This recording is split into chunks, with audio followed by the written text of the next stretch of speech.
My name is Paul Goldsmith from the BERMAD Applications Division. In this video, we're going to talk about commissioning and maintaining a BERMAD pressure reducing station with an emergency shut-off valve. This pressure reducing station is designed to give extra security in the case where there is a possibility of damaging overpressure to the consumer pipeline. To accomplish that objective, the station incorporates two pilot-operated valves. The BERMAD 720 pressure reducing valve set to the required downstream pressure for the consumer line, and the BERMAD 794 emergency shut-off valve set to a higher pressure value but below the maximum allowable level.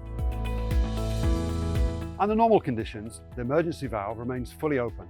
However, it will shut off completely if it senses consumer line pressure higher than its preset value. When the shut-off valve closes, this indicator will move down. At this point, a limit switch will also be activated, which can send a signal to an alarm system or a control panel. This enables quick initiation of a corrective action by the maintenance team. Before we talk about commissioning procedures for this station, I'd like to present its major components. When the upstream isolation valve is open, water first encounters the main strainer, trapping any debris or foreign objects.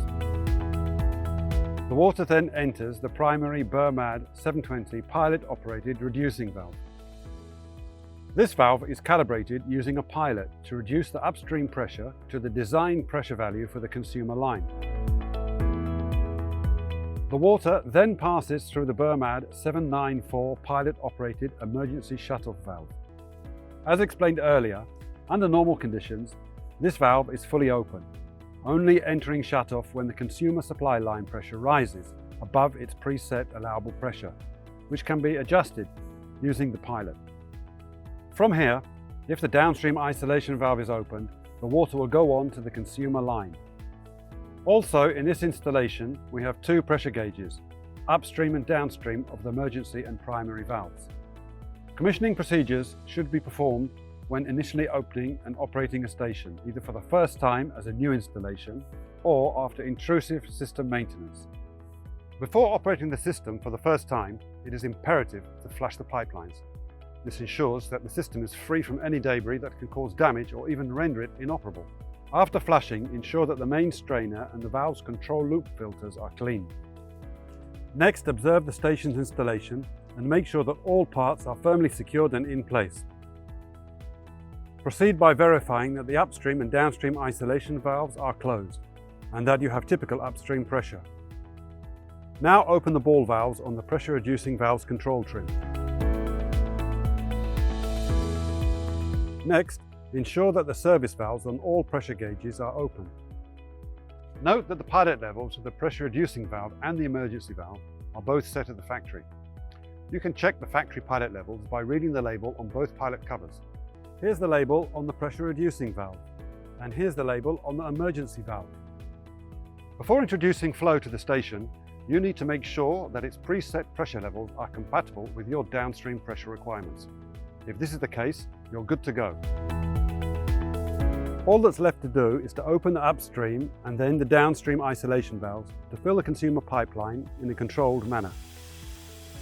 Keep monitoring the pressure downstream until flow stabilizes and you reach a pressure that's compatible with your requirements.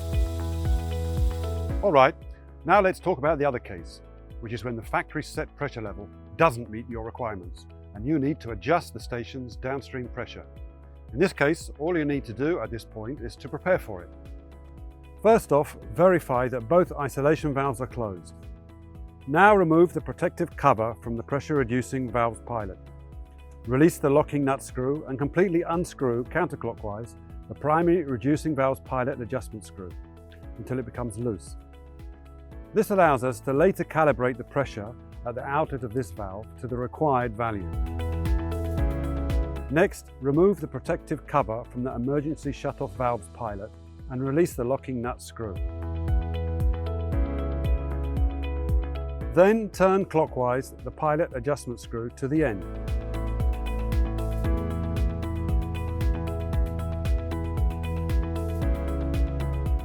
Now slowly fully open the upstream isolating valve to fill the station with water. Proceed by partially opening the downstream isolating valve.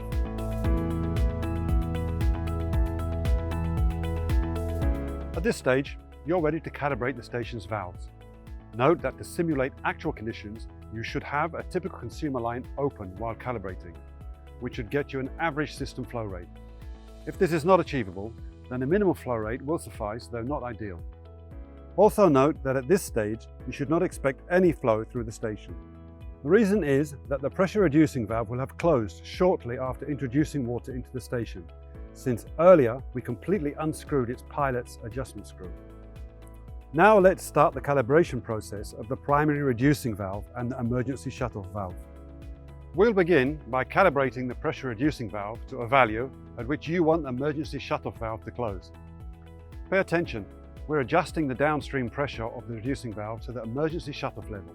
This will enable us later to calibrate the emergency valve itself to the shut-off value. Start by slowly turning the primary valve's pilot adjustment screw clockwise until you feel a resistance and hear the valve opening. At this point, the downstream consumer's pipeline will start to fill. As pressure is introduced to the 794 emergency shut-off valve, it will start to open. Now continue to turn the adjustment screw clockwise to raise the primary valve's downstream pressure until you reach the required shut-off level, which in our case is 5 bar or 75 psi. Now let's turn our attention to the shut-off valve and calibrate it. Slowly turn the emergency shut-off valve's pilot adjustment screw counterclockwise. Bear in mind that when the standard 16 bar spring is being used in the pilot, each complete turn of the adjustment screw will change the set pressure by approximately 2 bar.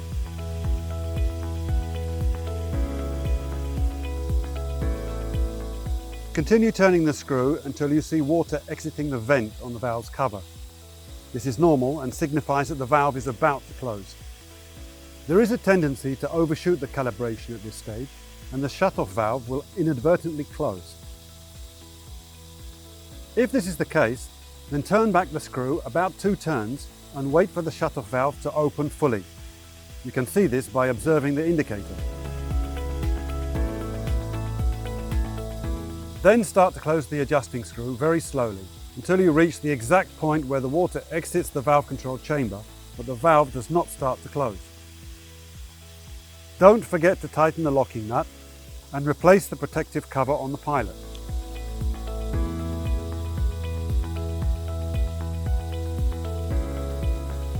Now let's get back to the primary reducing valve and reduce its pressure from the current level to the required downstream level. To do that, turn the primary valve's adjustment screw counterclockwise while monitoring the downstream pressure gauge until you reach the required downstream pressure level. In our case, this level is 4 bars or 60 psi. That's it. Finish the calibration process of the primary reducing valve by closing the locking nut and replacing the protective plastic cover. Continue by fully opening the downstream isolation valve. Whether or not you adjusted the pressure levels of the valves, the next step is to remove any residual air from the pressure reducing valve's control loop and chamber. This ensures a more stable and positive pressure control.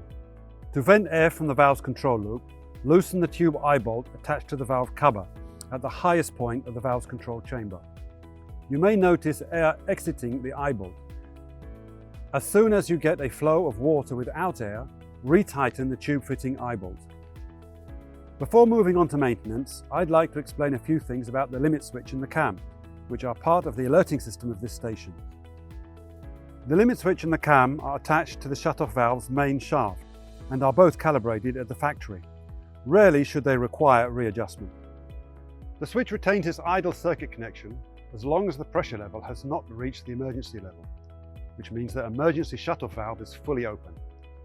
If the emergency pressure level is reached, the emergency valve starts to close and the limit switch alerts the building management system so responsible authorities can take action. Now let's discuss maintenance procedures for the BERMAD pressure reducing station with shut-off valve. Note that your schedule for preventative maintenance depends on actual conditions of use and the station's environment. Here we discuss a schedule suited to a valve operating under average conditions. On a weekly basis, perform a visual inspection of the station and check for leaks and external damage. In addition, observe the unit's pressure gauges to make sure that the pressures upstream and downstream are as they should be. Once a year, close both the upstream and the downstream isolation valves and clean the main strainer and the valve control loop filter. Every 3 to 5 years, inspect the internal condition of the pressure reducing valve. Before we conclude, let's summarize what we covered today. In this video, you learned how to commission and maintain the BERMAD PRV pressure reducing station with a shut-off valve. You saw how to prepare the station for first-time use and how to calibrate the downstream pressure and shut-off valve to meet your specific requirements. We at BERMAD hope you find this information useful and invite you to contact us with any questions or issues you encounter.